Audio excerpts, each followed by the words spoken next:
নমস্কার, আজও একটা অঙ্ক নিয়ে এসেছি। অঙ্কটা বলা হচ্ছে কি 1 টাকা 50 পয়সা ও 25 পয়সার মুদ্রার সংখ্যার অনুপাত 2:3:5। মোট 114 টাকা থাকলে 50 পয়সা মুদ্রা কতগুলি আছে? উত্তরে 72টি। কী বলছে? 1 টাকা 50 পয়সা 25 পয়সা, পয়েন্ট 50, পয়েন্ট 25, তার মোট ক টাকা আছে? 114 টাকা। তার সংখ্যার অনুপাত কত বলেছে? 2, 3, 4। তার আমার সংখ্যার অনুপাত বলে আছে এবং টাকা বলে দিয়েছে। আমার কী বলে সংখ্যা, এখানে টাকা বলেছে, তাহলে কী বলবো? আমরা এখানে টাকার অনুপাতে নিয়ে আসবো সংখ্যার অনুপাত থেকে। তাহলে দুটো 1 টাকা আছে, মানে 2 টাকাই আছে। দুটো 1 টাকা তোমার কাছে 2 টাকা থাকে। আর যদি আমাদের কাছে দুটো, তাহলে দুটো 50 পয়সা মিলিয়ে হয় 1 টাকা। এখানে আমরা যদি 3টে 50 পয়সা, তাহলে কী হবে? 3/2। এবং তারপরে কী বলেছে? 25 পয়সা আছে 5টা। তাহলে 5টা 25 পয়সা আছে মানে কি? 5/4। কারণ 4টে 25 পয়সা মিলে 1 টাকা 4। তোমরা এখানে টাকা করতে পারলে, টাকা করলে তোমরা করতে পারতে। 2 টাকা আছে মানে 2 টাকা আছে। আর 3টে 50 পয়সা মানে 3টে 50, দুটো 1 টাকা, 1 টাকা 50 পয়সা। আর 5টা 25 পয়সা মানে 1 টাকা 25 পয়সা। এটাকে তোমরা সমাধান করো। 8:6:5ই আসবে। এটা সমাধান করলে হবে।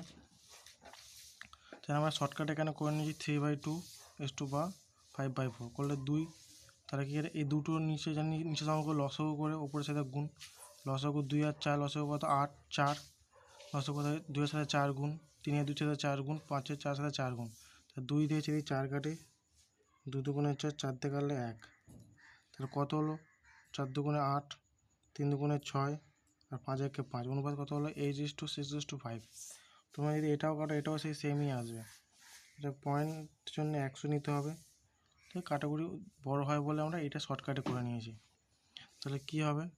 তাহলে কত? এই তিনটে যোগ করলে কী হবে? 8, 6, 5, 19। 19 মানে কি বলতে পারি আমরা? 114। স্যার অনুপাত আমরা করেছিলাম। তো 19 মানে 114। তাহলে 100 যেটা বের করবো সেটা উপরে লিখতে হবে। তাহলে কী বের করতে হবে? 5 + 6। তাহলে 114/19 × 6। তাহলে 6 বের করলে 19 একে 19, 6 19 114। তার 36 টাকা। তার 36 টাকাটা কী আছে? এই যে টাকাটা আছে এটা পুরোটা 50 পয়সার কয়েনে 36 টাকা আছে। তাহলে 36 টাকা আছে 50 পয়সার কয়েনে। তাহলে মোট কয়েন 50 পয়সা কত? 36টা আছে। একটা থাকলে, দুটো থাকলে 1 টাকা হয়। তো 36 × 2। দুটো 50 পয়সার কয়েন মিলে 1 টাকা হয়। তাই 2 দিয়ে 36 গুণ 72 পিস হবে 50 পয়সা কয়েন। যদি বলতো 1 টাকার কয়েন কত আছে, তাহলে 6 আর 8 গুণ করে দিতাম। কেন এটা 6 এর জায়গায় 8 হতো। তো 6 আসতে কত? 1 টাকার কয়েন হলে ক টাকা হতো? প্রথম টাকা হতো 648 টাকা হতো। আর 1 টাকার কয়েন মানে একই গুণ হবে। তাহলে কত হতো? 48 পিসই হতো। যদি এরা 25 পয়সার মধ্যে বলতে, তাহলে কত হতো? 5:5 আছে 6 গুণ। 25 পয়সা বলতো, তাহলে কত হতো? 5 × 30 টাকা হতো। তার সাথে কী গুনতাম? 4 গুণ করতাম। কারণ